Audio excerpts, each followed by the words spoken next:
the music there. I promise we're not actually using records that could skip. I'm not quite sure what happened there. Hey, welcome to the Atheist Experience. Evidently, this is episode 589.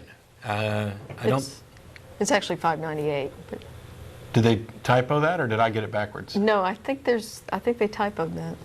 Wow. It has to be 598 because their last week was 597. So. Okay, because I was thinking we're getting really close to episode 600. Yeah. But the episode that everybody's obviously waiting for is episode 666, which won't happen until 2011 or so. Oh, and then isn't the world supposed to end in 2012? Yes, Holy maybe. crap. Oh, there we go. There we Look, go. we put Yay. a new logo up. Hey, welcome back. We're going to start all over. This is the Atheist Experience. I'm your host, Matt Dillahunty. Joining me this week, Jen Peeples. We are live. Today is Sunday, March 29th, 2009. I know it's the 29th. Yes. Because we are 2 days away from a very important event. Do you happen to know what that event is? Would that be your birthday? Well, that's one of the important events that's okay. happening. The other one is that I've decided to spend my 40th birthday, which will be Tuesday. Yes, I am 40. Stop panicking. At Penn State University, the Penn State Atheist Agnostic Association has, in their infinite wisdom, decided to invite me up to speak. So if you're in the area, I'll be at Penn State. I think it's 101 Chambers is the actual building and lecture hall that we'll be using. Tuesday night around 6:30 till 9 or so. Come on down. We'll have a good time. We'll talk about whatever. This is the Atheist Experience. It's a live weekly call-in public access television program sponsored by the Atheist Community of Austin, a nonprofit educational organization promoting positive atheism and the separation of church and state. The ACA has weekly meetings every Sunday at Romeo's on Barton Springs Road beginning around 11:30, except for the first Sunday of the month when we host a lecture series at the Austin History Center located at the corner of 9th and Guadalupe. There will not be a lecture in April. But the May lecture is actually going to be elections, where the ACA gets together to elect a new board of directors. Members need to go to the ACA website, and anybody else can go to the ACA website to find out more information about the group. You can go to www.atheist-community.org. There's also a frequently asked questions page there. You can find out more about atheists in general, but the ACA's positions. The audio portion of this program is available for download and as a podcast, and the video is available at Google Video, at least for now. And clips of the show are available at YouTube, thanks to our many fans who have worked way harder than I have on some of this stuff. So thanks a lot. And you can go to atheist-experience.com for more information about the show, and to go there to watch the archive. The show's been on for about 11 years, give or take, and the archive for at least the last 4 or so is up. You can find a link to the archives on the upper left-hand side of the screen when you're at the page, and then you can expand that to a long list where it'll show you who was on, what day, what we talked about, and you can watch the Google video. My voice is really high on the stream. Sounds like you're on helium trying to figure this out and fix it. Really?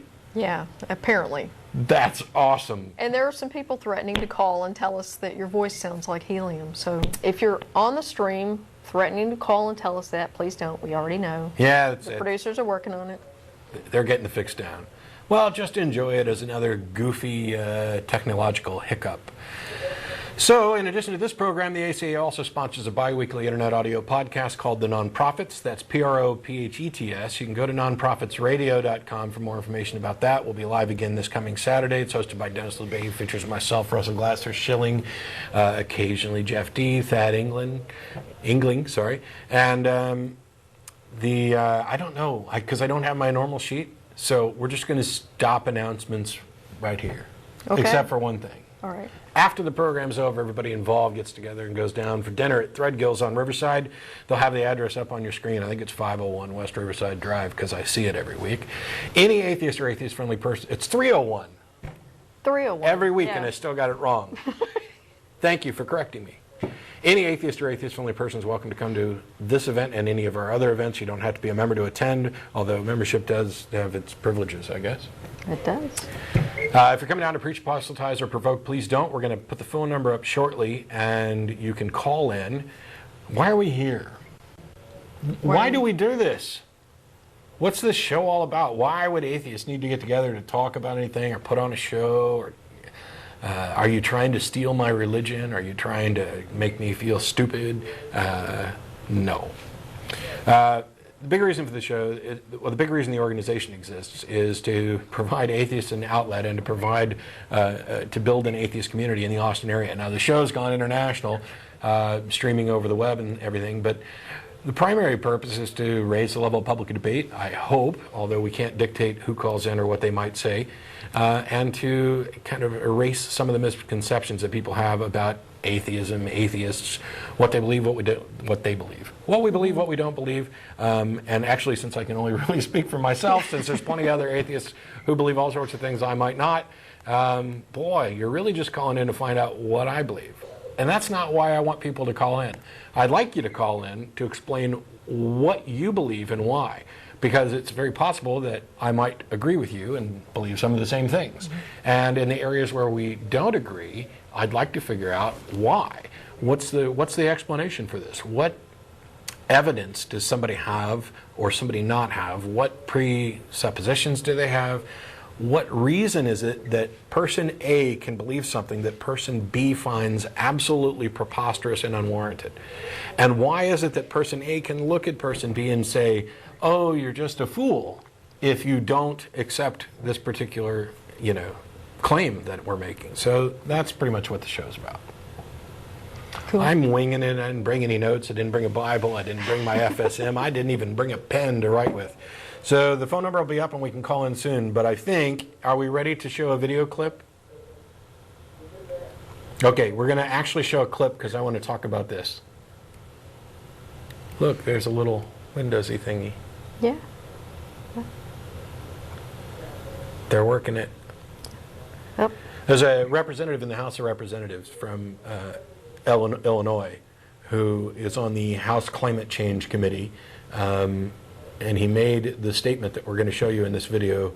Thank you, Mr. Chairman. The right of free speech is a great right that we have in this country. Very few times we use it to espouse our theological or religious beliefs, but we do have members of the clergy here as members of the panel. So I want to start with Genesis 8, verse 21 and 22. Never again will I curse the ground because of man, even though every inclination of his heart is evil from childhood, and never again will I destroy all living creatures as I have done. As long as the earth endures, seed time and harvest, cold and heat, summer and winter, day and night will never cease. I believe that's the infallible Word of God, and that's the way it's going to be for His creation. The second verse comes from Matthew 24.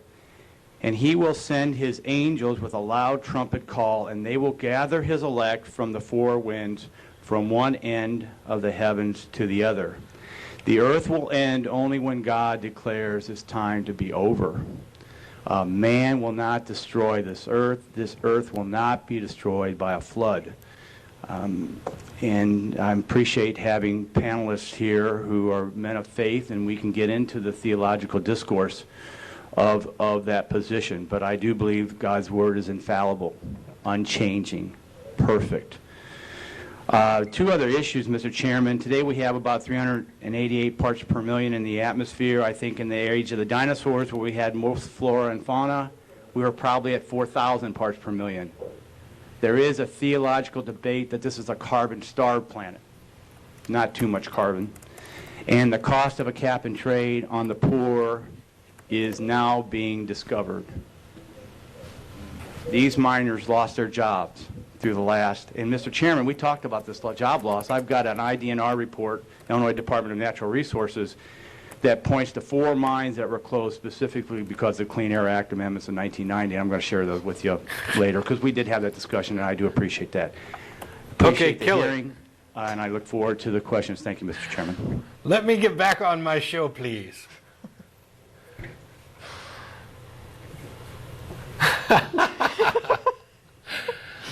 Thank you. There we go. I asked them to do something that they weren't prepared to do. We will have better quality video clips and stuff up later. I was so thrilled by the backdrop and everything else, and I really wanted to get this video up so we could talk about it real quick. that was a representative from the state of Illinois on the House's climate change panel. First of all, you don't know your Bible, because what the Bible says is that he'll never destroy the earth again by a flood. Now, where it says that day and night will not cease, hey, guess what? The climate change folks aren't saying that day and night are going to cease. It's just that there won't be anybody left to enjoy day and night, because we will have killed everybody off. This idea, I fully support his rights to free speech, although I have said before that while elected representatives don't check their religion at the door when they are elected to office, they are there acting as representatives of their constituents. All of them. If you want to express a biblical opinion, or your opinion which is based on the Bible or your particular religion, whatever it may be, you're free to do that. But when you start saying that I believe that the Bible is the infallible Word of God, and therefore we don't need to waste any time or money on this climate change issue because nothing's going to destroy the earth but God, and that there's a theological debate about carbon values now versus dinosaurs. First of all, I don't care what theologians have to say about carbon levels. What the hell does that mean? There's a theological debate. Are carbon levels in the Cretaceous period really a part of theology? And why would I care what any of them have to say? Everything that he just said is patently absurd. I don't care what your position is on climate change. That's not my point for bringing this up. I'm not here as a champion for the farming movement. I'm here as a champion of free speech and as a champion of individuals' rights and what our government and elected officials should be doing. You shouldn't be bringing your personal religion in to dictate policy or try to influence policy. Period. It's absurd. It is a violation of the Constitution. It is a violation of the spirit, and I would say, I think you could make a case that it's actually a violation of the letter of the Constitution, except that you didn't actually make a law. But it's an embarrassment for all of us that we have elected representatives who would go into an important committee meeting like this and say, you know what, some of my preachers are debating the amount of carbon and whether or not this is a carbon-starved planet, and I read in this ancient book the other day that the Earth's actually going to be fine. I skipped right to Revelation to find out what was going to happen at the end, and we're okay. So let's stop taking people's jobs away by wasting money on this whole climate change thing. You should be embarrassed. Your constituents should be embarrassed. Everybody in the United States should be embarrassed. Now your video's up. You know, I don't get it. What were you thinking? It drives me crazy. Yeah. Enjoy your religious beliefs, exercise them, and if you think that, you know, the Earth's going to be fine until God comes and destroys it, well, first of all, we could talk about, you know, that too. But that's fine, and don't vote for it. But don't get on committees where we'd actually like to make decisions based on reason and science, and not old books. Are you gonna pull out your Bible for other issues as well? You know, about, I don't know, how to cure diseases by killing birds and dribbling the blood into running water. That's how the Bible says you're supposed to deal with stuff like that. Should we pay attention to that? I don't know. Uh-huh. But frankly, I'm embarrassed.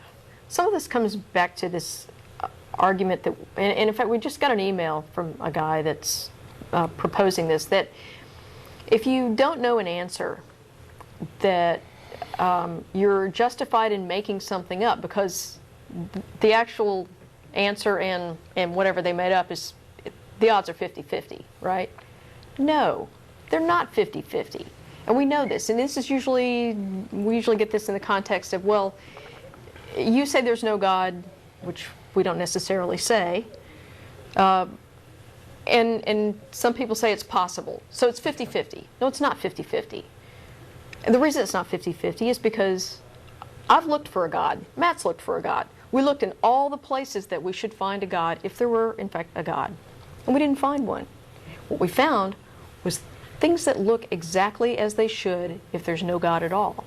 So on that basis, we conclude there probably is no God, which is, of course, not the basic atheist position. The basic atheist position is that we disbelieve in a God. So, and actually, there's a call coming up shortly that is Yeah. going to talk about that a little bit, and I promise I'll get to it soon. I don't know. We may just end up taking calls all day today. Yeah, actually, the plan for today, originally I was going to present, the topic was going to be where do souls come from? And I was going to talk a little bit about some cool neuroscience and everything, but a couple things happened. I got a little overwhelmed at work, and so I'm a little behind in some reading that I needed to do to prepare for that topic. And the other thing is, this week's email was an absolute gold mine. Yeah. So I decided to do a show that focuses on the email we get. And to give you an example, you know it's going to be a good email week when you get an email that starts with this, and I quote, "Before I say anything else, I'm more interesting than 99% of the people contacting you. So please, at least start reading this. I'll give you a bonus in the end." You know what's funny is how many emails we get that start something similar, or start with something similar to that. Yeah. So this is a guy, Ismo, from Finland, I believe, who basically says the Bible's not reliable, it's not a good source of information, it's not the one-to-one Word of God, and so he goes on impressing us with the fact that he doesn't think the Bible is a very reliable source. And then he gets down to, here comes the kicker. Okay? Then he tells us if you skip the rest of the text, you're not allowed to have any opinions. Wrong, Ismo. I am allowed to have an opinion. But here's what he says. Here's what you do. This is the proof of God, I guess. Yeah. Go to a mental hospital's closed section. The bigger the hospital, the better. Get schizophrenics in your hands. Touch them with a pentagram. Anything goes, even one drawn on paper. And he helpfully includes a picture of a pentagram, or a JPEG of a pentagram. I know this sounds insane, but stay with me. 70% of the schizophrenics in U.S. mental hospitals are actually possessed by wandering spirits on earth. Souls of people who've been bound by some strong emotions. So, to paraphrase here, when you touch the possessed person with a pentagram, they feel like it's burning. It's like the symbol is red-hot metal. They will scream and squirm, but don't worry. You aren't harming the person or the body, just the soul taking over it. If you keep the pentagram against the person long enough, they'll give in and leave the body. This is quite graphic, leaving the patient healthy. So anyway, I'm telling you, jump in your car, drive to a hospital and do this. It's fine for me if you take the honors if you bring this to publicity. This is not a joke. With your, it says, affliction on the media, you can cure thousands and thousands of people. So. Do we have a picture of a pentagram? Yeah, do we have the pentagram? Can I get, not now, don't worry, don't try and do it now, but next week, I want a pentagram right here, and we'll broadcast, we'll get a show ready where we can take this into mental hospitals, and schizophrenics can put their forehead up against the TV screen and say, this guy is a frickin' loon. Because even the schizophrenics are going to know that. Come on now. So this was just one of our little email it was bag. A banner week here at the Atheist Experience in the email thing. Now, Ismo, if you're watching, you can't actually go to a mental hospital and put your hands on the schizophrenics and put a pentagram on their forehead. Yeah. Because it's unethical. Yeah. See, you're not actually allowed to fuck with the mental patients in the hospital. So we're not going to be doing that experiment. But you feel free, you know, they'll let you in. I want to know where he got his 70% statistic. 70% of them are possessed. Well, what's wrong with the other ones? I mean, if you took like 100% of the schizophrenics, 70% of them are possessed, and we need to put pinnacles on their foreheads, or pentagrams on their foreheads to cure them. What do we do with the other 30%? And how do we tell which are which? I mean, what is your scientific criteria for making this distinction? Yeah. I'm thinking Ismo has regular access to fellow mental patients. Yeah. So. I'm thinking he might be, he's a schizophrenic who thinks he's in the 30%. I used to have an evil spirit, but I put a pentagram up against my forehead and it's gone. And so now I'm all better. No, you're not all better. Get back on the meds, buddy. Yeah. We have lots of calls Yeah, let's go to already, calls. so we're going to start taking them. And ahead of time, I want to apologize. I don't set out specifically to make fun of people or belittle people, but you know, you send us an email like that, it's either going to get ignored or I'm going to have a little fun with it. Sorry. We got Jack in Northridge, California. Hi, nice to be on the show. Well, glad to have you. What do you got for us? Here's my question, and before I get into it, I just want to clarify something with you. Okay. Numerous times on the show, I've heard you say things like, I'm more moral than the God of the Bible. Mm-hmm. Things like, I believe slavery is immoral. Yeah. I believe slavery is always immoral. Those people just didn't get it. Mm-hmm. Am I correct in my analysis so far? Yes.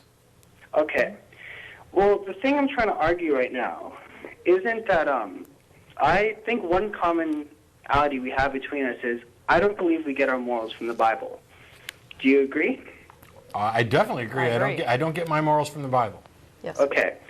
The point I'm trying to make is that we get our morals from a collection of our parents, our elders, our society.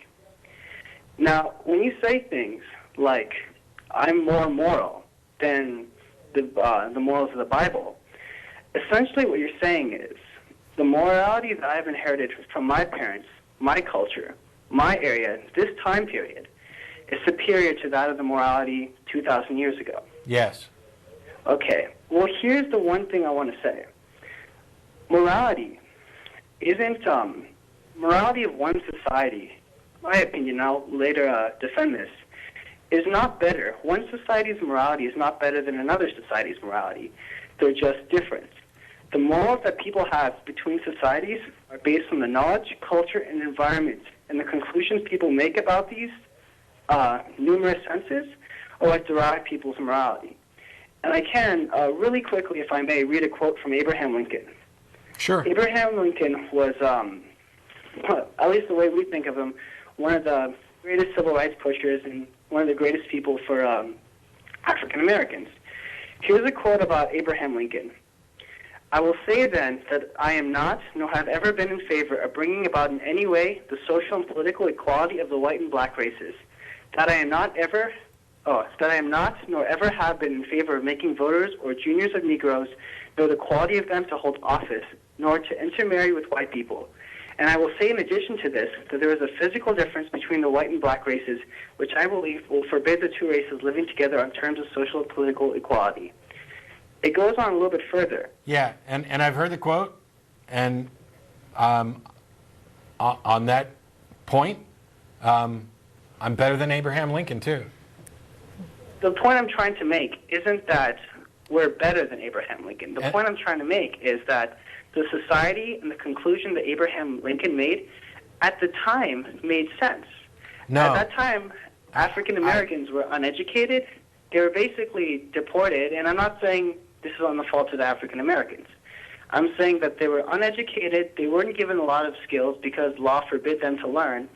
So the idea that these people could be on equal social and political terms didn't make sense at that time period. Okay. Now, No. Stop for a second, Jack. It didn't make sense to the people who didn't bother to think that we could begin a process that would eventually result in equality. When I say that I'm more moral or better, I'm using my own criteria to judge, and somebody else is free to say that they are morally superior to me.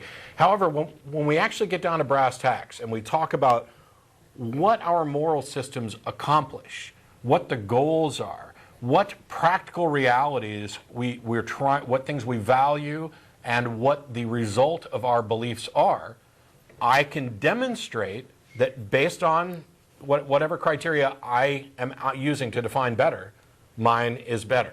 Now, the fact that they didn't know any better, which goes back to what I said before about slavery in the Bible and stuff. I don't think that they were necessarily evil people. They were ignorant. They did not realize, and even Abraham Lincoln, they did not realize that equality was a realistic and worthwhile goal.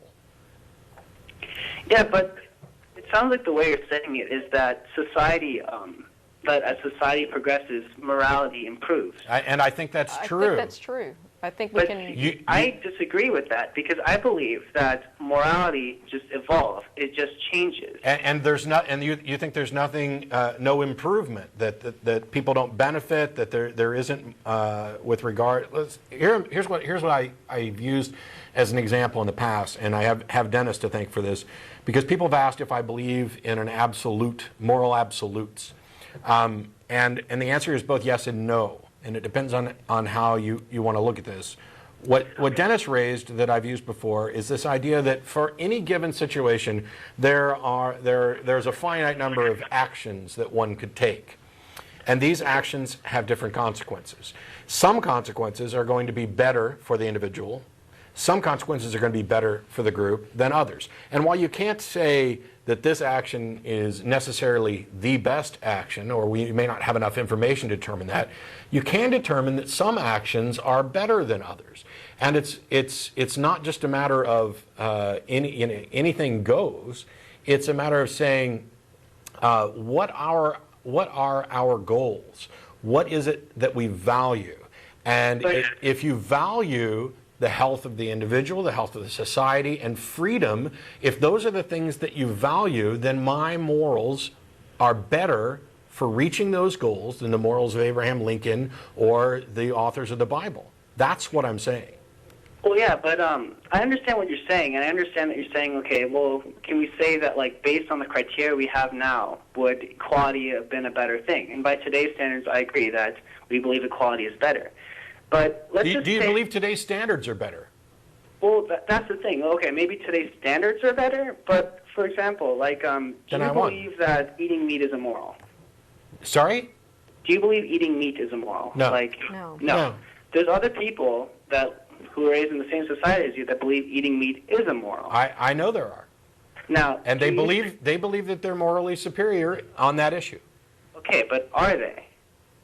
I don't think so. I remain unconvinced.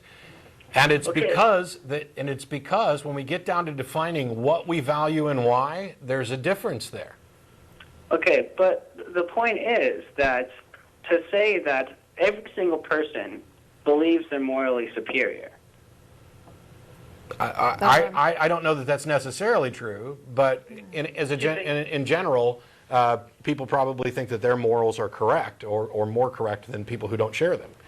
Okay, but do you believe that that these other people's morals aren't as valid? Like, the point I'm trying to make is when people come up with their morals, even though to us it might seem barbaric and cruel, based on their society and their education and their knowledge, it makes sense. They're still barbaric and cruel because I am the judge. I am the one who gets to decide how I assess theirs. And the way this works is, the road you're going down is the anything goes road. And I'm saying that the guy who rapes a 4-year-old is an immoral piece of crap.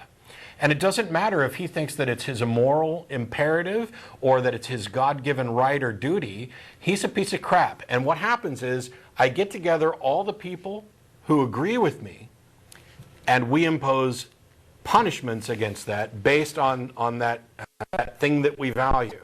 And we can demonstrate that it is better for the individuals in the society to outlaw this behavior. But that's the thing. I just have to interject one thing because this is the point I'm trying to make.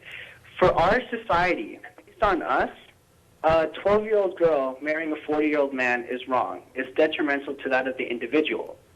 Yeah. That's why it's immoral. Yeah. But if you look back 200 years ago, it was still immoral. They just didn't realize it. Yeah. Okay. Let me interject here because. Oh, wait, let me just finish this point. Okay. 200 years ago, based on society, like in England and Europe, young girls that were 18 very commonly married older men around the ages of 30 or whatever. Yes. The reason for this was because by that point, a man has made his way in the world and could provide for the daughter. Yes. Or for the girl. Now, at that society, it made sense. I don't care if it made sense. That's what you're not getting.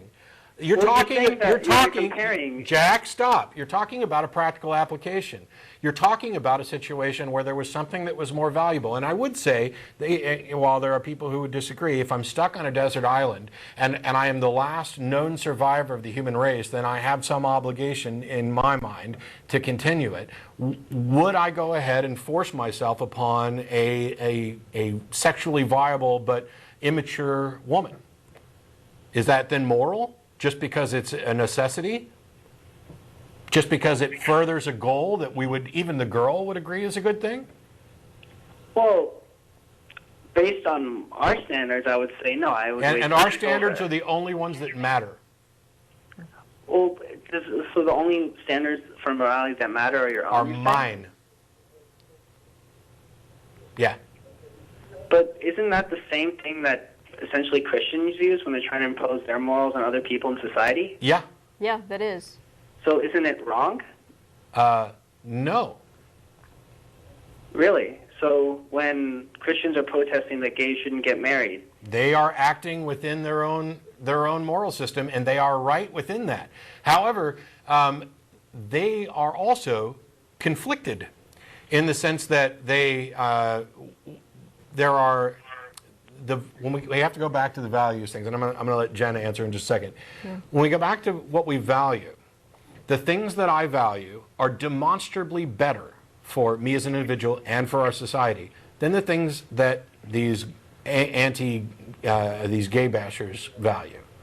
Now, from their perspective, from their point of view, their morals are just fine. As a matter of fact, their morals are. Matter of fact, they're convinced that their morals are God-given and therefore the end-all, be-all. They've reached to an authority beyond themselves. It's not even their fault that they're immoral. It's their God's fault. But when we're talking about how I'm going to view it, I'm going to view them as immoral. And the people who agree with me are going to agree, and those who don't won't.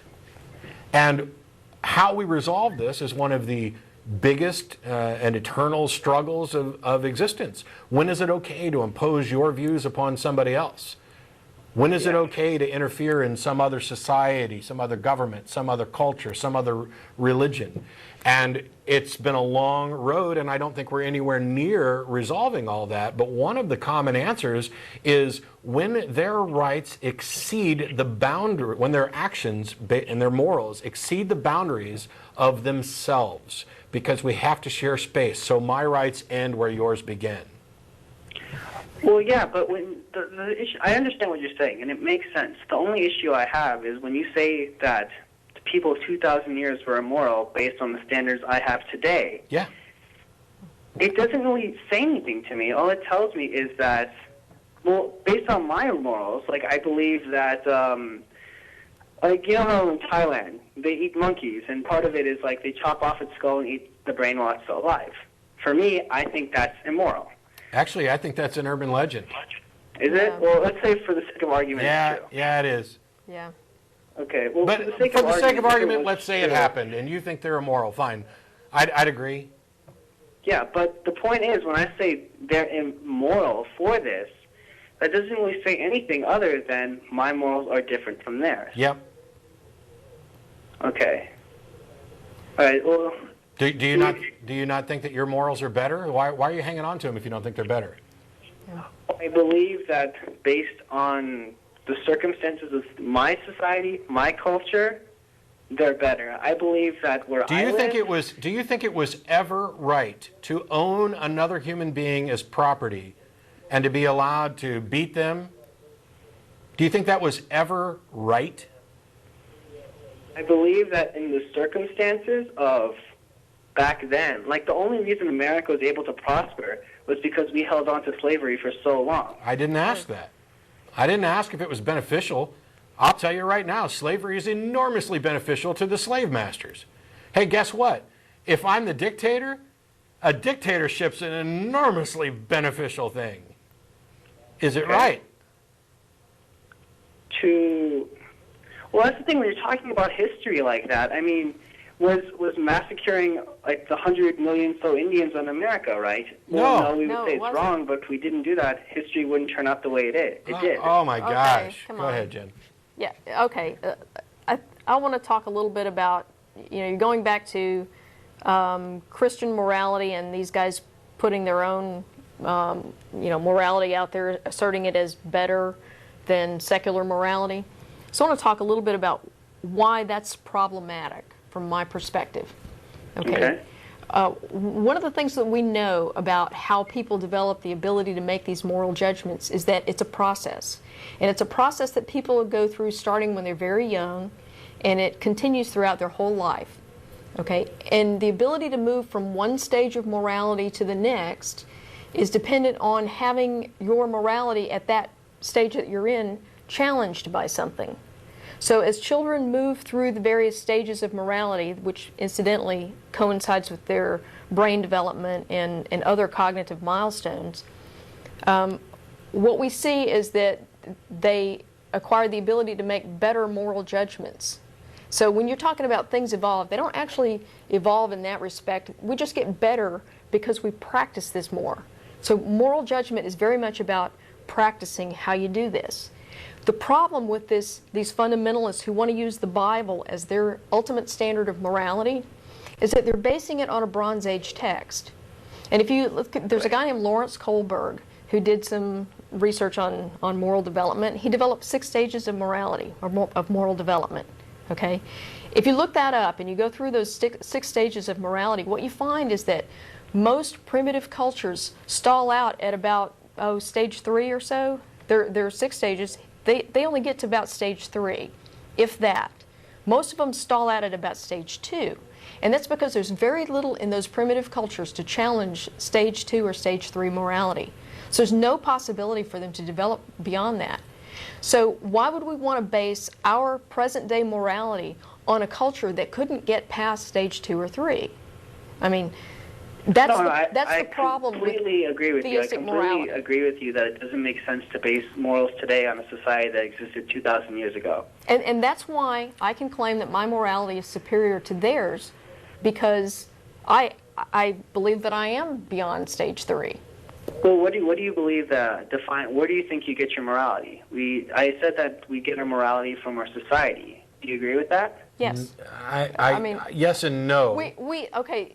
There's an objective neurological and psychological basis for morality.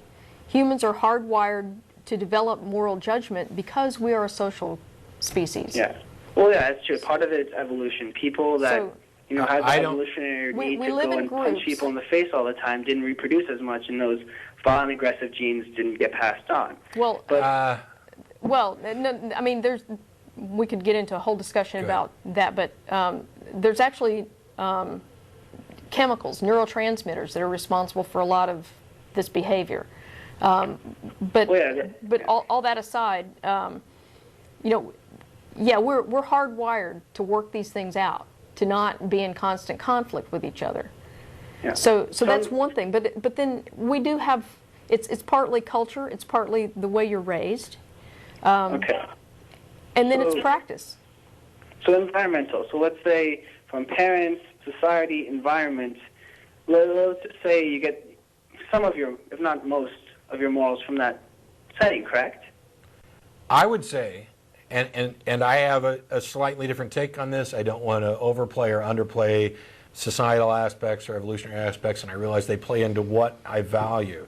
But with regard to my morals in particular, what my moral views are on issues are the result of my actually sitting down and thinking about the issue and analyzing outcomes and possibilities until I determine what I think the most beneficial action would be. When I didn't get, for example, I'm on the subject of abortion, which some people consider to be a moral issue. I was a pro-life individual when I was a Christian, and when I stopped being a Christian, I didn't just immediately become a pro-choice individual. And actually, I probably became pro-choice before I abandoned my Christian beliefs. But what happened was I began to consider what my position was based on what I valued and how we would have to go about making decisions. And the conclusion that I came to tentatively is that I'm pretty much okay with the way laws on abortion are right now.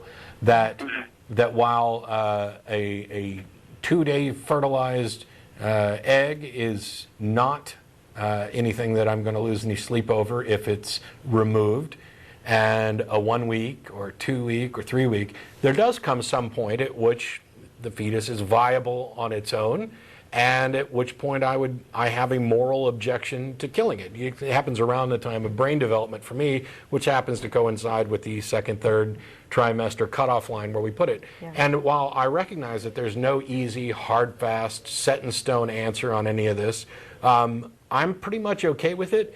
And I can set that issue aside largely because I'm never going to have one. But Yeah. it's still something that I consider because there are people I care about who might have to evaluate that decision and giving them the information that led me to a decision. But to say that my moral value of that question is simply the product of society or teaching from parents or whatever really oversimplifies and belittles the work that went into actually coming up with this.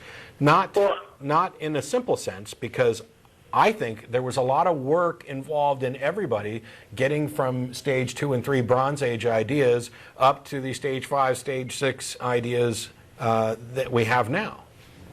Let me just make sure I understand what you said. You say that the reason that at least your morals are more viable is because you spent an extensive amount of time analyzing and thinking about them. Correct? No, I said that's where my morals came from. I said they're more viable because I say they are. Okay. Yeah. But I remember a while ago you had a caller that was talking about veganism or something, and he was talking about how he was an atheist, and the ultimate conclusion he drew from that was becoming a vegetarian. I don't know if he said that, because if anybody says the ultimate conclusion they drew from atheism, they've already said something that doesn't make any sense. There are no conclusions that you draw from atheism. Atheism is the conclusion. There's no dogma, no tenets. You don't begin with there is no God, therefore X. Maybe not atheism. I chose my words incorrectly. That's right. Secularism. That the idea that killing is wrong, and ideally he believed that if we don't kill anything, it'd be better. Yeah. And you said that this man too. I remember he called a while ago. I saw it on YouTube. He basically sounded like he thought about his morals a lot, extensively, believing that humans are just animals. We evolved not in the same but similar evolutionary pathways. Yeah. Why do we have the right to do this? And based on his thinking process, it makes sense. The only thing I'm trying to argue isn't that the Bible is moral or that any of that stuff. The only thing I'm trying to argue is that here we have two individuals that were born and raised in similar societies with similar values, and after deep thought and thinking, they came to two separate conclusions, and they both believed that the other one is, I don't want to say immoral, but incorrect. I'm not convinced that he's correct, and the reason is because I have I value things differently than he does. I don't go for the oversimplification of killing, and the reason, one of the things that I stated was that I'm happy to give sharks the right to kill me. Yeah. No, I'm not criticizing you at all. The way that you answered that call made perfect sense. The only point I'm making is I believe that morality is very subjective on the individual.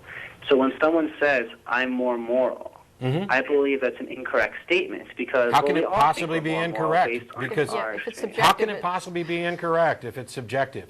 When I say I'm more moral, I'm really saying, based on my standards, I'm more moral. However, what you're excluding from that comment, which was really the point, not just me trumpeting how much better than the characters in the Bible I am, what you're excluding was that I pointed out that I believed that the caller was also more moral. I believe that almost everybody on this planet is more moral overall, in a general sense, than the Bronze Age people who wrote that book. I'm not putting myself up over them. I'm putting society up over them. I'm saying that we have improved with regard to our moral standards.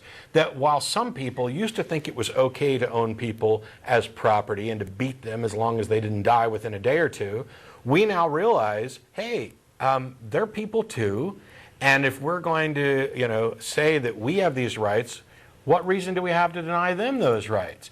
We've had an awakening as to what it truly means to be equal. Now, we're nowhere near there yet. There's still racism. There's still prejudice against all kinds of different groups. But we're better. We're not at the end. We're not the pinnacle. I'm just saying we, as a society, are better than this society. And I'm not faulting them entirely because they didn't have the knowledge that got us to the point we're at now. It's like looking at the discoveries of Galileo or somebody and saying, well, you know, he got this part wrong. Well, yeah, he did, but we only know that now because he got some other part right. And while we've advanced with regard to our morals, I'm getting an echo, we couldn't have been there if there hadn't have been some advances in their time as well. You have to go through each of the stages. Let me just ask one thing, because I think this might just be a semantic problem. Okay, and then I got to let you go because we're I'll know full exactly calls. what it is. You know how society and technology has advanced? People who lived in ancient Egypt were incredibly smart people, being able to build pyramids. They had complex architecture and geometry. The way that I see it, when you say I'm more moral than the people back in the Bible times, it sounds to me like you're saying people today are smarter than people that were in Egypt 2,000 or 3,000 years ago. If by smarter you mean more knowledgeable, then the answer is yes. Yeah. We know more about physics and geometry than the people who built the pyramids. Okay, so you're saying more knowledgeable, but you don't mean that... We are better at physics and geometry than the people who built the pyramids. Yes, better, because we know more. Actually, I'm glad I let you get to that point because that sums it up perfectly. That explains everything that I meant. All right, that explained a lot more for you. All right, thank you for taking my call. Thanks, Jack. Right, Appreciate it. Thank you. All right, bye. All right. Whew. Wow. Hey, I love that. I'm glad. I think we actually got somewhere. We got Brooks in Johnson City, Tennessee. Hi. Hi, Brooks. Thanks for waiting. How's it going, Matt and Jen? Good. How are good. you? Pretty good, pretty good. I'm a first-time caller, first-time listener. I'm just kind of, I was calling because a friend asked me to call, and I'm a theist. Okay. Okay. So I believe in God, and I heard this is the Atheist show, and so I figured I might call you up and debate you a little bit. What kind of theist? My friend had a bit of a, we had a little bit of a debate, a little bit about where she's an atheist as well, and she said that basically there was a difference between hard atheism and soft atheism, right? Sure. Basically, hard atheism being the one where you say that, there is no God, and then there's soft atheism where they say, well, I'm not really sure. There's probably not a God, right? There's a kind of a quick analogy that might clear this up a little bit. If you're on a jury, your only choices are to vote guilty or not guilty. But and not guilty would be atheism, all atheism inclusive. But within the not guilty category, there's also those people in the jury who are convinced that the defendant's actually innocent. It's not a requirement because the burden of proof is for guilt. And that section of people who would believe that the defendant's actually innocent, that would be the hard atheist. I would qualify there. I don't claim absolute knowledge. I just happen to believe, and first of all, atheism is the rejection of theism. I don't believe in a God. Right. Hard atheism, what I would put myself in, depending on people's definitions, I believe there are no gods. So I'm in the I believe the defendant's innocent category. I see. Okay. Well, I wanted to at least come over here and tell you at least why I'm a theist, and at least why I think atheism is wrong in a sense, or at least it doesn't do very much to help us as a race. I mean, because Okay. All right. So what kind of theist are you? I mean, you may be going to get to that. I'm just curious. Okay. Well, first of all, I must definitely tell you that I am not a Christian. Well, I'm just. I assume that usually when somebody identifies themselves as a theist, it's nondescript. Sadly, I believe that Christianity causes a lot of needless destruction and pain and logic, and it really does make us do a whole lot of stupid things. Okay. So however, I do believe that we have to, that basically that we are here, that we are here as I believe that too. human beings, and we have a point of view in this world, if nothing else. Oh, I believe that. Yeah. But I don't see how that's theism. But we're gonna shut up and you can talk. Okay. So from this point of view that we come into this world and we know nothing about it, we must assume that there is a malevolent deity out there, okay, that is willing to trick us. What? Why? Huh? Why do we have to assume that? Because why isn't there? Why couldn't there be? Should we also assume that there are pink fairies who tie my shoelaces? Hey, there may be. We may be the Red King's dream. So basically you're So saying you anything should goes? believe anything until it's proven wrong. Right. So You gotta why prove aren't it you a what? Christian and a Buddhist and a Muslim all at the same time? Well, that's just it. We might be wrong. So we have to take the worst possible case scenario and prove it wrong. No, well, wait, why should we do that? Why should we do that? Yeah. Because if we can prove that the worst possible scenario is BS, then at least that's not true. I mean, that maybe may have not made much sense here, but what I'm trying to say is that I believe that if the worst possible scenario for us being on this earth is correct, and in my case that's Christianity, that basically means that we're going to have a God that someday judges us based off of our decisions, and if we don't have the right decisions, then we're going to get sent to, well, quote-unquote hell, right? Then we have to prove that that's not the case. Okay? Why? Why do we have to prove that's not the case? Yeah. Yeah. Because if we're wrong and that is the case, then we're screwed. That's Pascal's wager. That's bullshit. That's bullshit? Yes. Well, okay, so why shouldn't we have to prove that wrong? The burden of proof is on the person asserting the claim.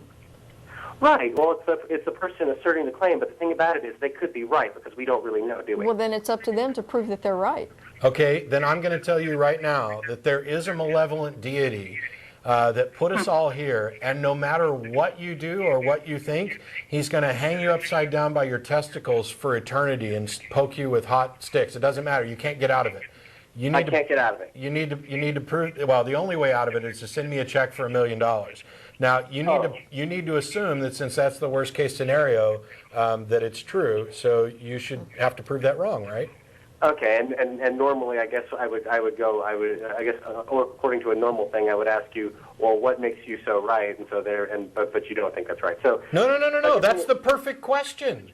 That's the question we say you're not asking. You're saying we need to assume that the worst is true and prove it wrong. And when I challenge you with that, you come back with, well, normally I'd ask you what makes you so right. That's the right question. That's what we're saying needs to happen. Okay. All right. So in response to that, what I would say is that, okay, well, I'm not quite sure that you're right.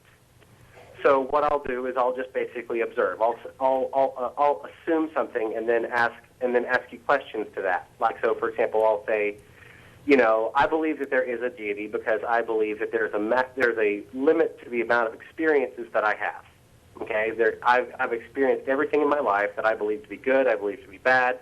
I know everything that I know. I know that there's possibly a limit to everything I can know that I can learn with the time that I have here on this earth. How does that lead to, you just said, there's a deity because there's a limit to your knowledge. How does having a limit on knowledge lead to there is a deity as a conclusion?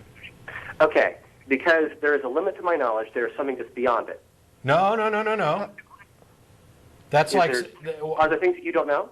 Well, yes. But because something is not known doesn't mean that it's unknowable. And it doesn't mean because something is unknown does not mean it's not known. No, because just because something is unknown does not mean that it's unknowable. It does not mean it's unknowable. It also doesn't mean that potentially, right? And just because I don't know something doesn't mean there's somebody out there who does. Who doesn't? Okay. No, who does? Do you know for certain that the person sitting next to you right now, Matt? Do you know that Jen is sitting next to you right now? For certain? Depends on what you mean by for certain, but for the highest possible degree of certainty, I know that Jen is sitting next to me. Here, I'll do that experiment again. Okay. There. Oh, he can't. He may not be able to see. Yeah, he may not be. She poked me. I poked Matt, so. There's an Yeah, experiment. right. You post that. So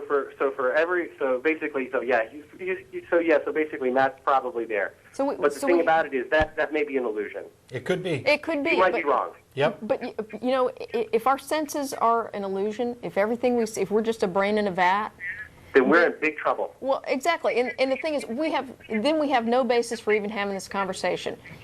Right. We have no basis. We don't have no basis for anything. So- But the and- thing and- about it is, So all we even can if- know is what we Even can. if there is a malevolent deity out there, though, Yes. that is making that happen, and that really sucks if we're brains in a vat. You know what? Even if there's a I can't malevolent worry deity- about that. Right. Even if there I have is no a reason to malevolent- worry about that. Right. We still exist, though. Well, Yes. right. And you know what? By using my senses and by using critical thinking skills and even the scientific method here and there, I'm able to produce repeatable results. My senses are reliable, and I can use the information I gain to make predictions about the real world. So on that basis, I conclude that what I'm perceiving as reality is in fact here. Right. To the limit that the scientific process allows you to do that. But I don't want to get sidetracked. A minute ago, you said that you know there's a deity because there's a limit to your knowledge, and I have yet to hear anything that approaches an explanation of how you got. Here's what it is. Right. There's a limit to my knowledge. I need this step, and then there is a deity. What's this step? Okay. The step is that even though we may be able to use scientific knowledge to prove that Matt and Jen are there, the point is that even if the scientific method were wrong and we were all brains in a jar, the fact is that we are still brains in a jar, meaning that we don't not exist. I agree. We exist. We're done with that. As a result, we had to come here as a result, something had to give us our point of view. We couldn't What? just get our point of view on our own. Our point of view was bestowed on us. What? What? Our point of view was given to us. No, I heard you, but There is no I cannot cause believe to our it. point of view.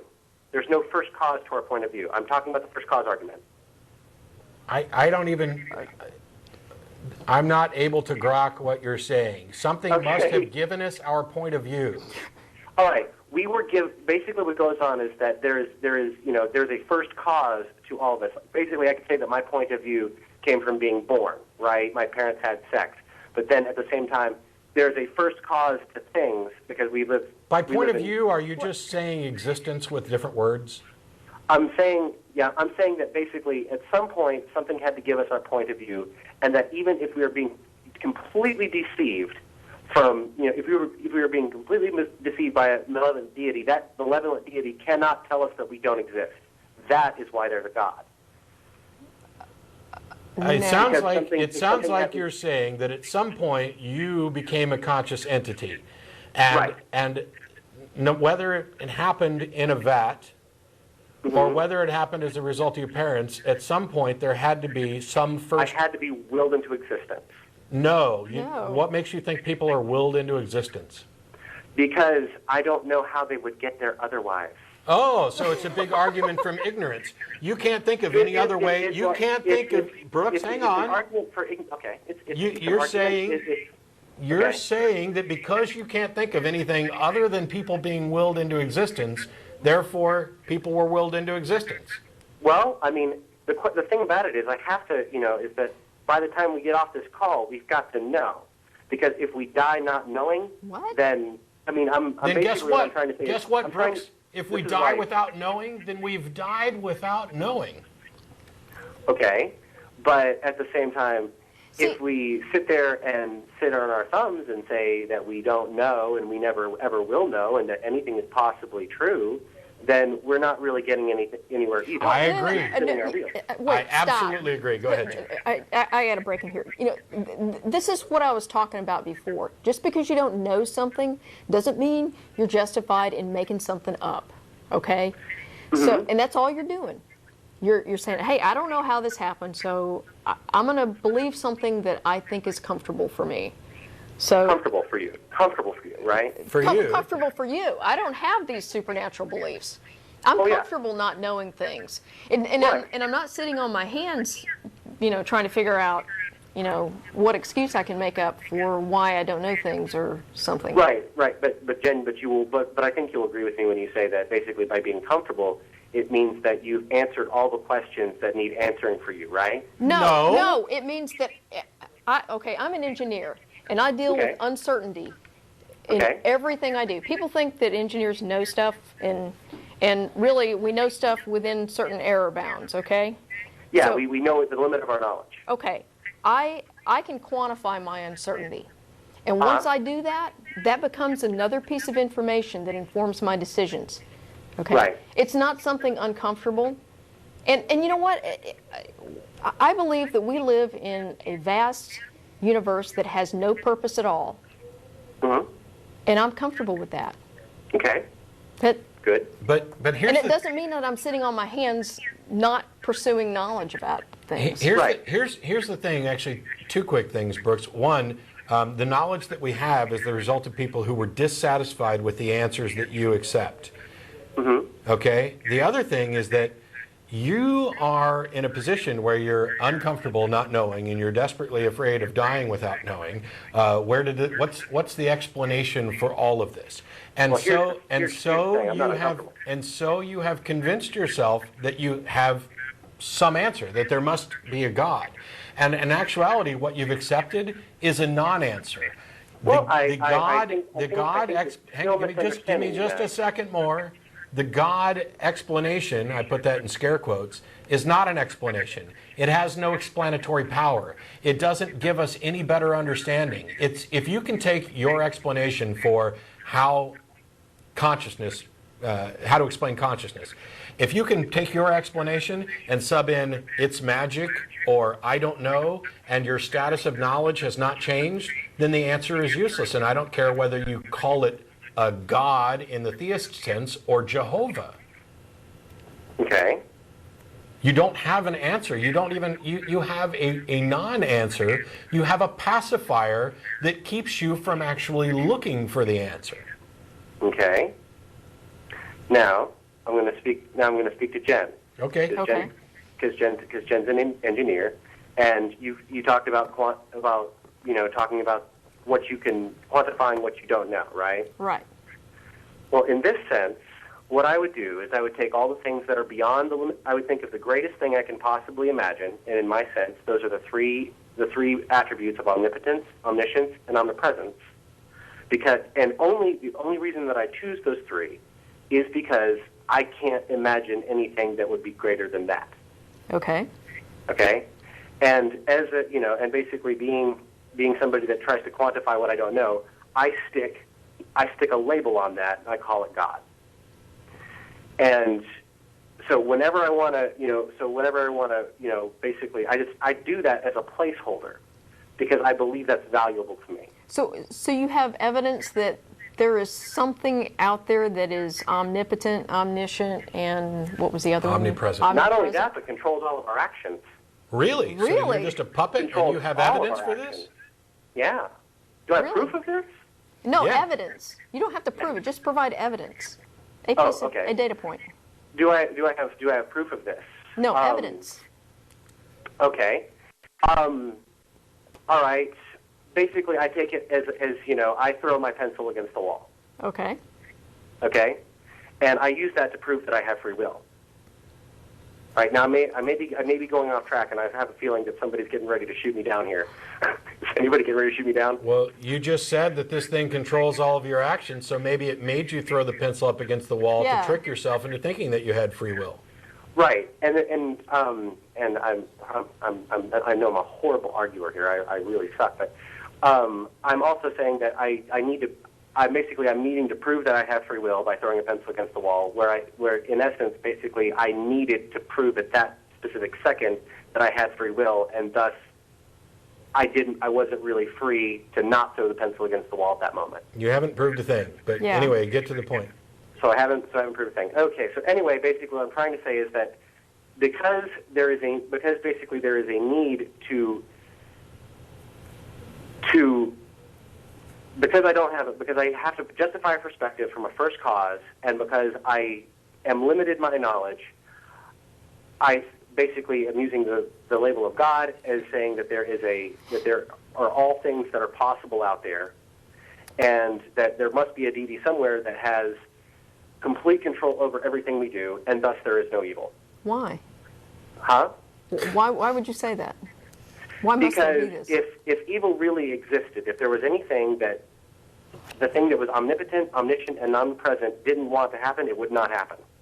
Well, first of all, I don't know how we got to whether or not evil exists, but depending on what you mean by exists, I don't think it does. Good and evil are labels that we put on things based on their outcome, their effects.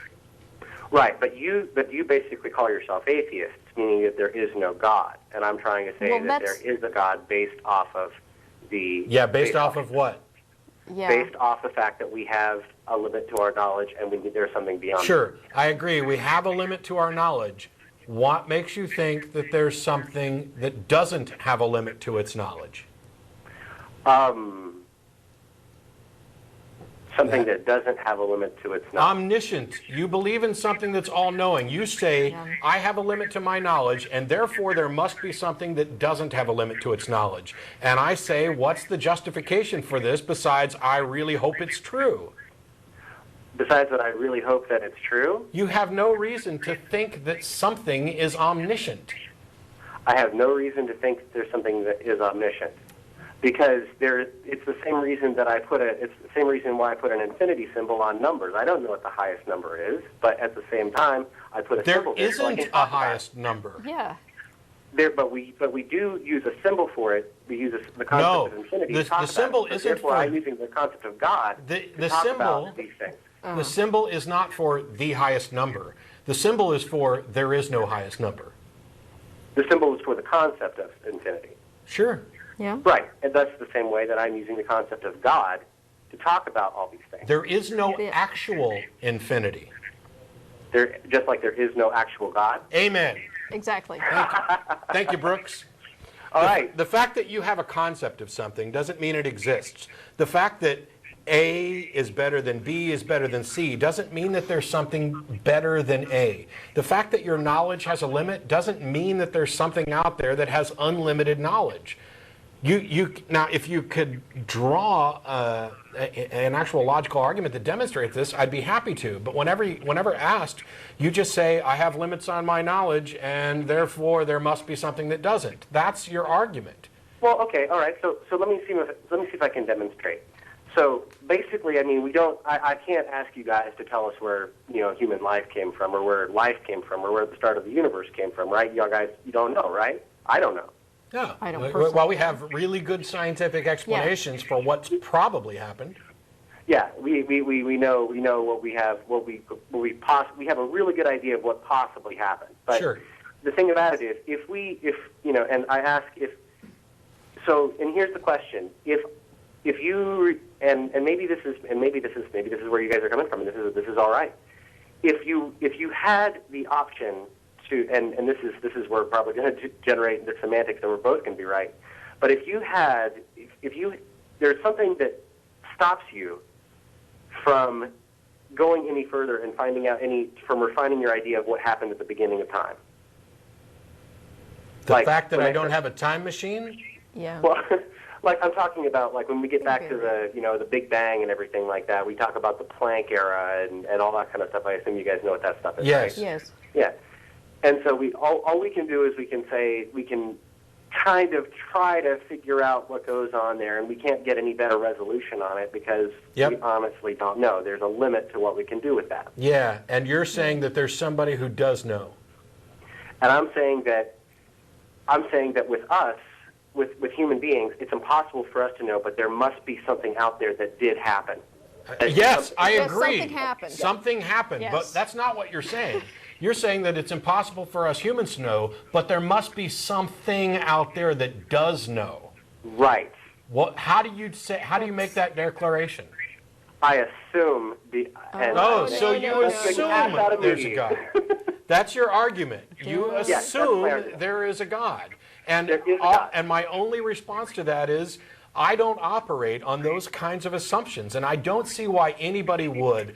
Here's the thing. I care whether or not my beliefs are true. I want to believe as many true things and as few false things as possible. And if I operated under the criteria that you're operating under, I would find myself subject to believing all sorts of gullible things that you would probably dismiss as irrational.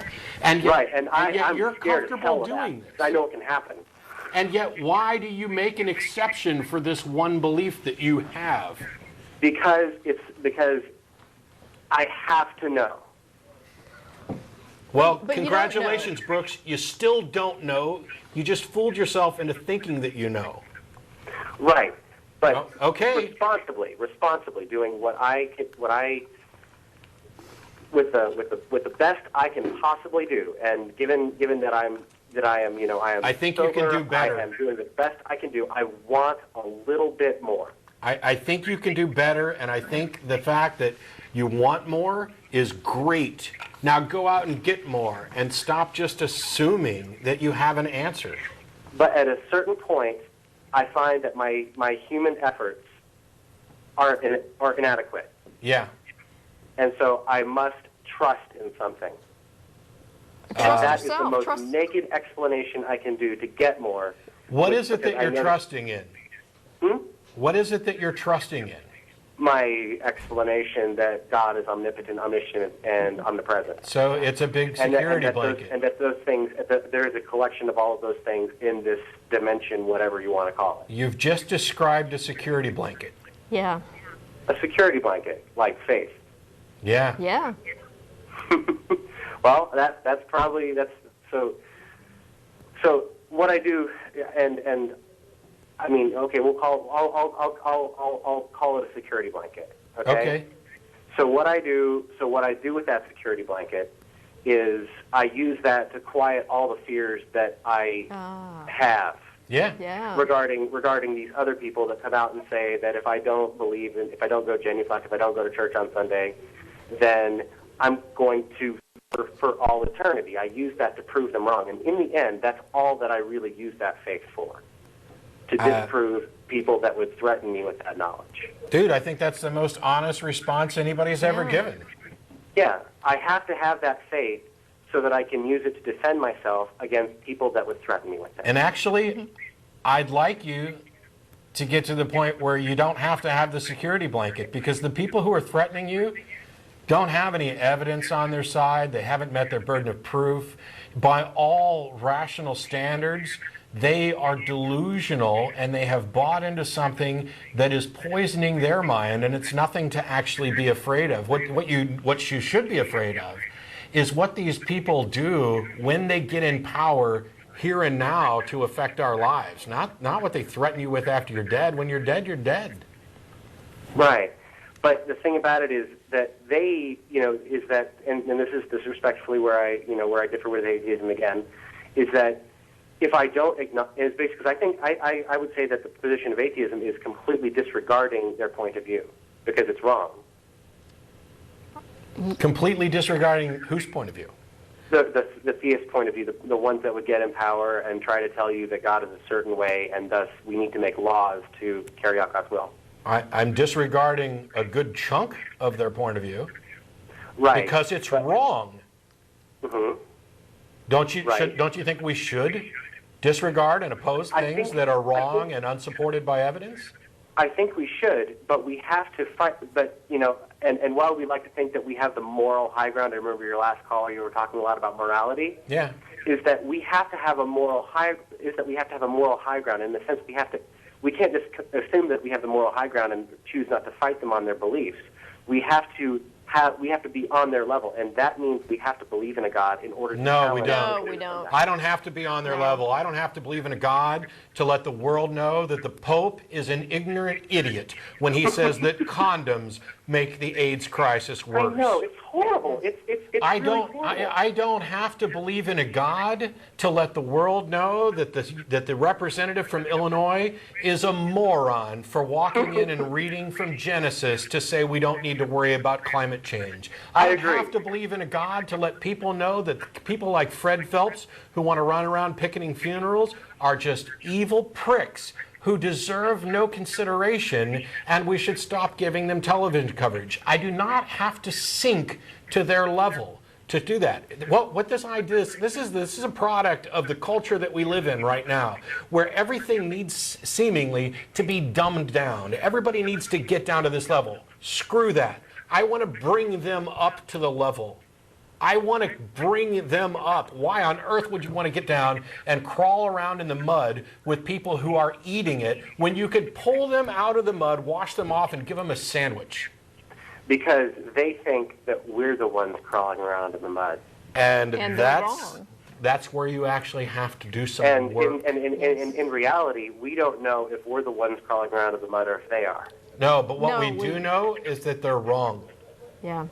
Not necessarily about whether or not a God exists. I'm not claiming I know that. I know that their claims are not supported by evidence. Right. But and remember, you kind of got me, and you said that my claims weren't really supported by evidence either. Yeah.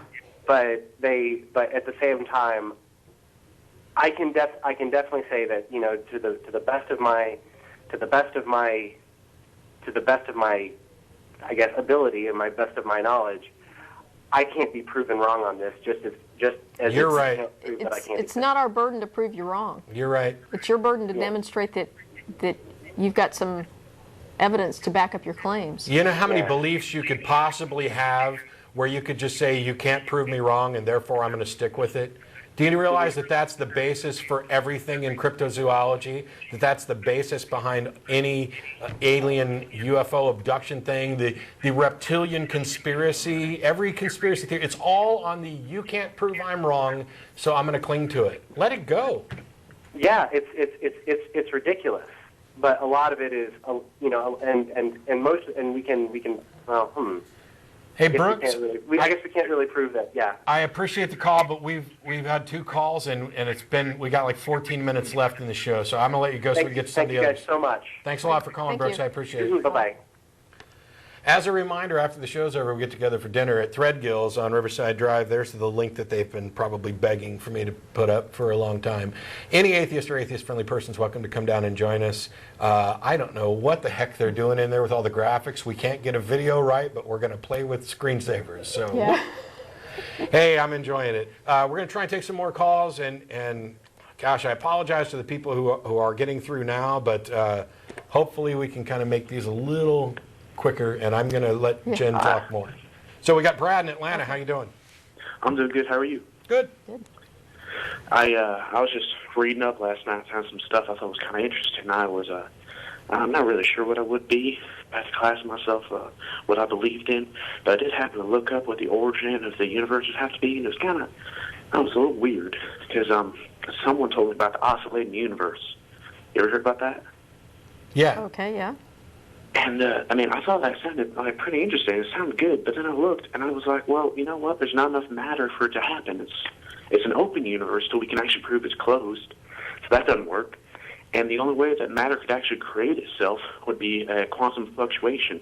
And the only way that could actually stick and make a real big bang would be if it was next to a black hole. And since at the beginning of time for that, there was no big hole because there'd be nothing there, then it wouldn't actually be able to work. So I don't know how the universe could start. And if we don't know that, then it seems that there's not really a plausible way to discern what we should believe. Well, what we aren't justified in doing is, just because we don't know the answer to something, this gets back to what we talked to Brooks about. Just because you don't know the answer doesn't mean you're justified in making something up. What we do know, That's true. what we do know is that the Big Christian Bang. religion is good. In fact, when I listen to some of the stuff that they say, I'm just like, man. What we do know, though, Brad, what we do know is that the Big Bang happened. Oh yeah, the expansion of the universe, that all this explains. The fact that things are coming in basically a perfect orb. What's coming in a perfect orb? The universe and the way that it's expanded from one point. No, that's No. not true. Isn't it? No. No. Whoa. And I need to stop checking out Wikipedia. Some of that stuff is, I guess, screwed up. Yeah, dig around a little bit more. But yeah, we do know that it happened. The predictions of what would have happened if there was a Big Bang were confirmed by Hubble and others when we observed and measured cosmic microwave background radiation. How did that start? That's the thing I don't quite understand. You and everybody else, but Yeah. there are a number of theories, and you should probably call into a science show. The science show. Huh. I'll definitely check some of those out. Maybe they got that. And I imagine most of the good ones would tell you that they don't know either. But not knowing doesn't mean we can say Magic Man done it. And, Brad, you live in Atlanta, so you're not that far from Georgia Tech. I bet if you call over to the physics department at Georgia Tech, they can answer a lot of your questions. Oh, I already talked to some people who go to Georgia Tech, and they're taken from the professors there, and they basically all said the same sort of thing. We don't really know. Well, I was like, oh, thanks for sometimes nothing. that's the right answer. Then what you can do is you can apply to become a student at Georgia Tech, get a degree, and start investigating, and maybe you'll be the guy who figures out what the answer is. Oh, that'd be fun. I'd like to prove some Christians wrong. It's not just about proving Christians wrong or proving anybody wrong. It's about Yeah. expanding our knowledge. And that's, I don't care. If Christianity turns out to be true, great. Well, not great, but at least we'll have known what is true. I mean, if the Christian God, the one in the Bible, is actually the real God, and we can demonstrate it to where this is an established by evidence truth, then fine, I'll accept it. He's got a lot of explaining to do before he's deserving of any kind of worship or anything. I'm only concerned with what's true. I don't have an agenda. I'm not out to prove Christians wrong. I just wish that they'd actually take some time to try and prove that they're right instead of just running around asserting that they are. Anyway, Brad, thanks for the call. I'm almost out of time. I got to let you go. That's all right. Well, thanks, man. Appreciate it. Thanks. Talk to you later. We got Carl in Stevens Point. Yeah, How you doing, Carl? not too shabby of yourself. Oh, I'm okay. How are you, Jen? I'm good. I've got a kind of cool question here. It'll probably be one of your quickest calls of the show so far. Cool. Okay. I was emailing a guy back, back and forth, who lives in Eau Claire, and he's setting up what he calls the Church of Atheism. Mm-hmm. And what he's trying to do is to get atheism set up, recognized by the state as a religion, listing off, the benefits of establishing atheism as a religion is manyfold. And he lists off all these different things here. And I emailed him back saying why it's wrong and whatever. I was kind of wondering what your take on that was. Okay. You want to go first? Or I think a Church of Atheism is phenomenally stupid. Yeah, me too. And here's the thing. Atheism, any belief that you have, you already have freedom of thought, but atheism has already got First Amendment protection. There is no tenets, no dogma, no rituals, no nothing. There's nothing about it that would qualify as a church status. Now, if all you're saying is that we want to create a church, a social place of gathering where like-minded people can come to talk, like the North Texas Church of Free Thought, for example. Okay, great. I'm probably not going to be that keen on participating, and it's not just because I have a knee-jerk response to the word church. I just don't see the need for that. I mean, the ACA, we have get-togethers. We're going to eventually have a building. We're going to be doing and accomplishing, and as a matter of fact, we've probably done and accomplished as much or more than any of these individual churches of atheism or free thought have done, outside of having a building with a regular place for people to meet. But why put the church label on it? It very much reminds me of when people do the God is love argument. That's all I mean. I'm just saying love exists and I'm going to call it God. Well, great, my hangnail exists and I can call it God, but it is useless to do so. There's already a word for love, it's love. There's already a word for God, it's God. When we misuse terms like that, we take away the meaning of both of them. And while I support the fact that they are out to push for equality, they're not going to get it even if they get established as a religion in that state. This is a bigger issue than just the law. This is about changing people's perceptions. This is about eliminating years and years of misinformation spewed from pulpits, pundits, and politicians. We need to do a lot of things. Establishing a Church of Atheism, to me, is the wrong direction. I wish I could be supportive of it. I'm supportive of, I think, the goals that they have in mind. I just can't possibly get behind a Church of Atheism, and that's me. Mm-hmm. We're out of time. Thanks a lot, Carl. Thank you very much. Bye. Okay. I just banned Mr. No Electrons on here. You did? Yeah. Why? Well, he was being a jerk. Was he? Yeah. Well, Spam the board, you get banned, guys. yeah. I wanted to ask you for a big favor. Mm-hmm. If I ever become a theist, make me go in and get a CT scan, because I might have a brain tumor. You might. Okay. Also, there was some interesting news that came out. One of the journals published, gosh, I don't have the information, but you can look it up, that when they did fMRIs on people making decisions about how to invest their money, and when they had to make the decision on their own, there was a particular part of the brain that was active that's involved in decision making. Yeah. And when they had the counsel of the financial advisor, that part of the brain was pretty much dormant. Yeah. Which means that when you think you have information from an authority, you turn your thought-making processes off. That's kind of a big thing to begin to understand. I'm not going to extend this to say, aha, we've discovered, this is something we already knew. Every con man and magician has known this since the dawn of time. Anybody who's ever lied to somebody and got them to believe them has known this. If I make this sound convincing and if I put on an air of authority, guess what? You stop thinking and critically. You stop processing this and go, well, I guess it must be true. And it's actually a good thing. We've talked about this before, that children are reliant upon their parents. Right. They see their parent as the authority, and this saves a lot of problems. It's just one of those things where something really, really good has a really bad side effect, just like, well, I don't know, sugar. Yeah. Which, I really should stop eating, but I like sugar too much. Thankfully, I have meds. We have like a minute and some change. I want to get to Angel from Vienna, Austria. I apologize, you don't have much time. Hello? Hello? Hello? Yeah, hello. Here's Angel. Yeah, I really love your show, and You got 10 seconds, man.